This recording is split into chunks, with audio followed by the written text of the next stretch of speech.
Did you know that it is easier more than ever in the history of the world to achieve whatever success looks like for you?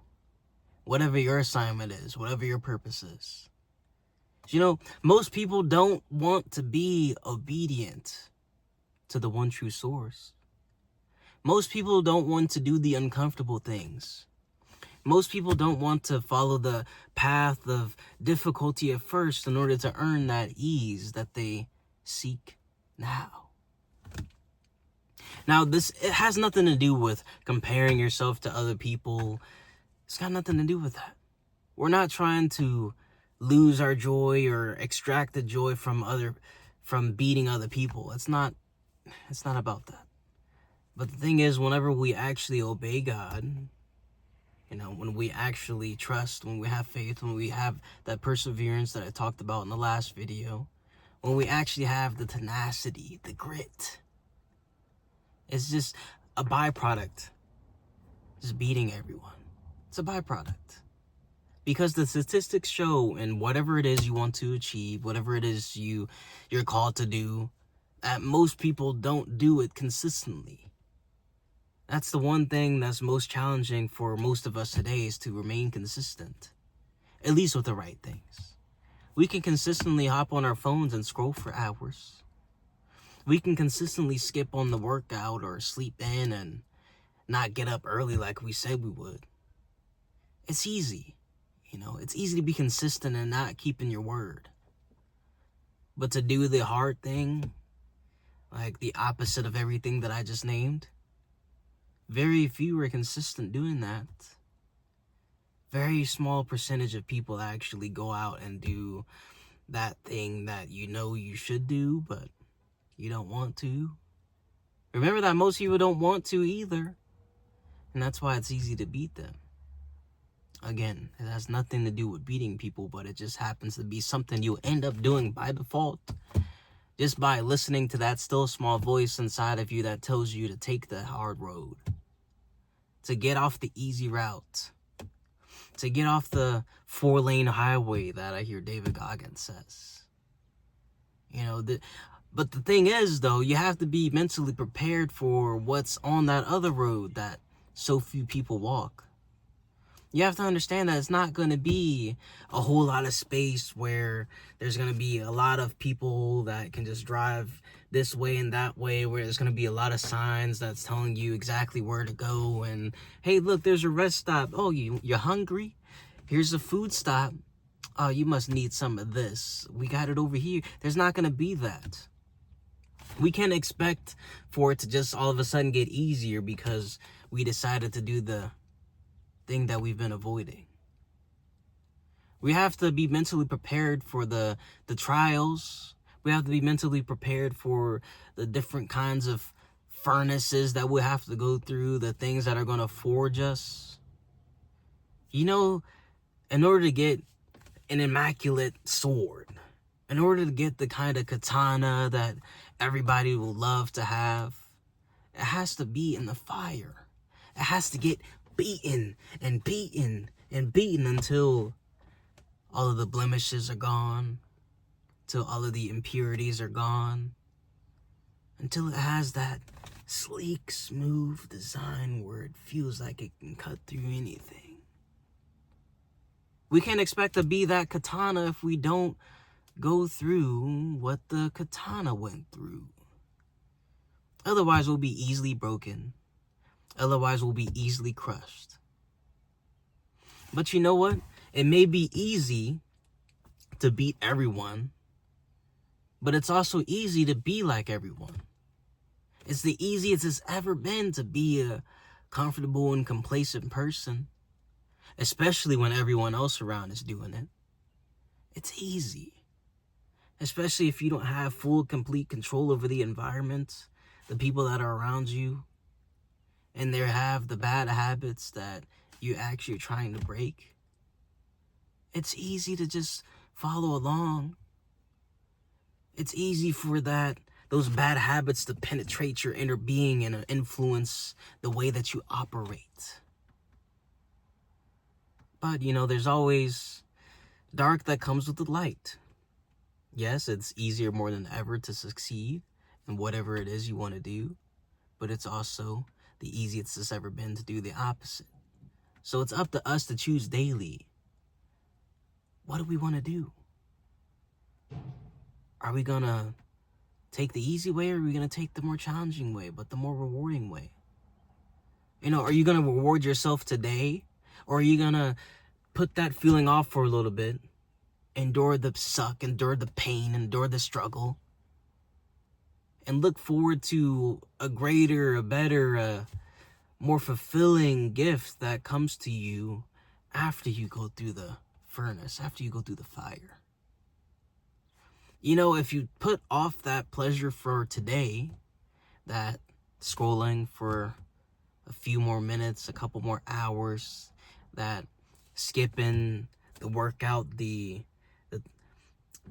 sleeping in late, if we put off the little comforts that we just overlook because we do them so often, the reward is going to be that much more fulfilling that we can't even imagine it right now, because we're so focused on the short term. We're so focused on the short-term pleasure of alleviating the feeling that we're experiencing now just to feel good, just for today. But what does it get us?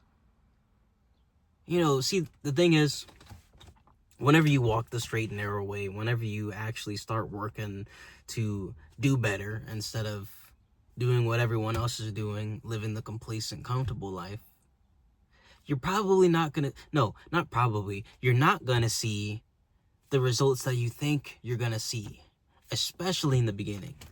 And it may not even be just in the beginning. It may take you weeks, months, years before you really see anything that's truly a sign that, okay, all of the stuff that I've been doing up until now was actually worth it.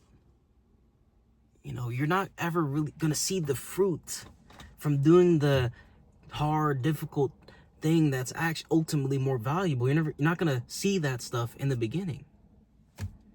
It's like, why do you think so many people quit going to the gym? It's an easy thing to think about. Anybody can understand it. I do it every day, but I don't want to do it every day.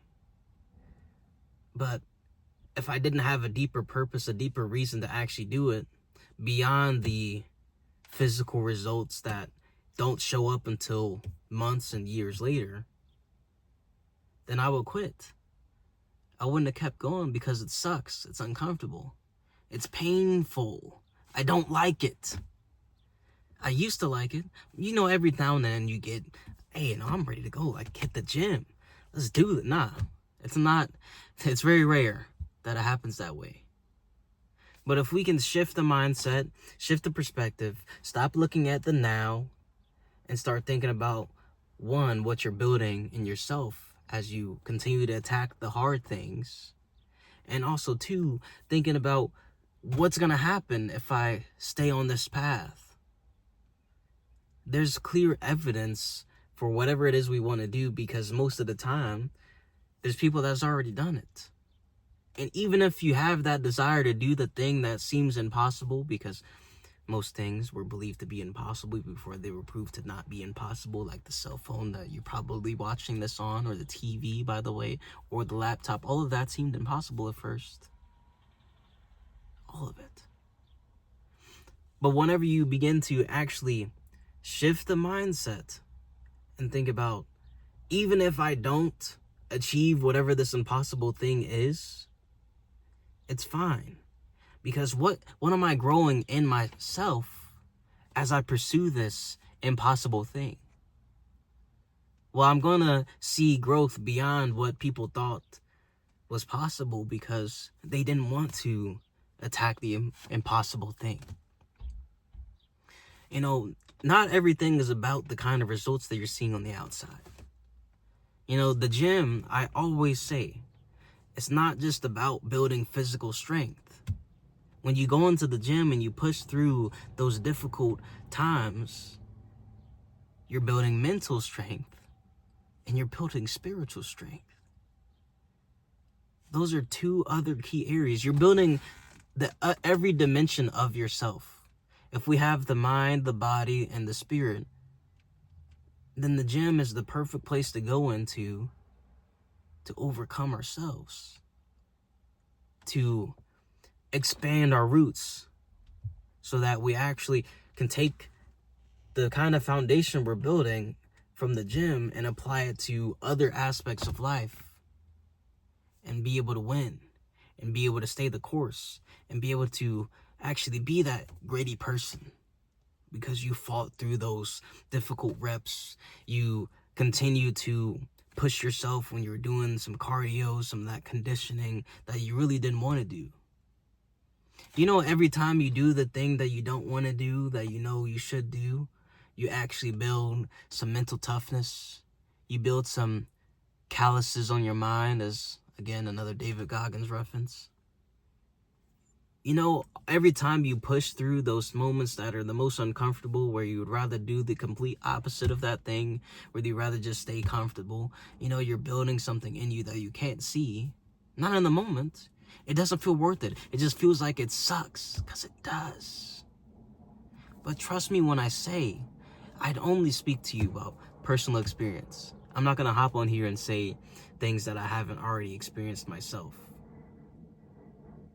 When you actually push through, you're causing yourself to transform, starting from the inside.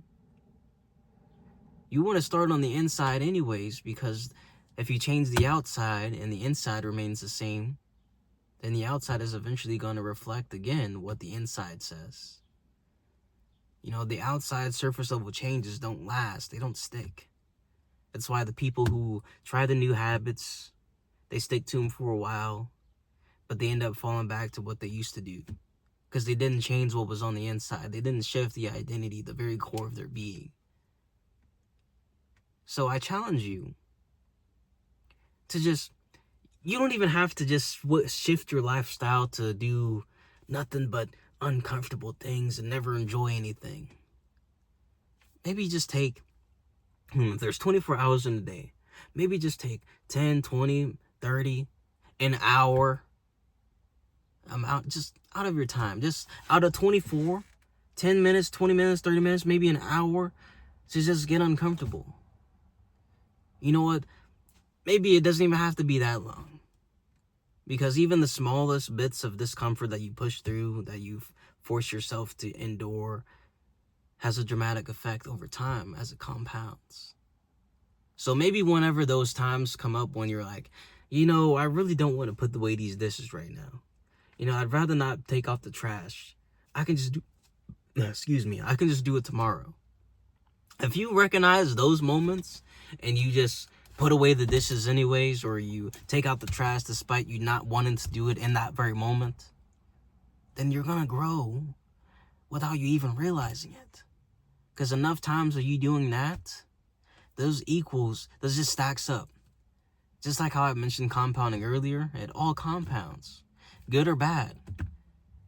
Whether you lean into the feeling of, I'm not going to do this right now, I'm going to do it tomorrow because I don't have to do it right now and I can do it tomorrow. Every time you do that, it's compounding against you. It's making you weaker.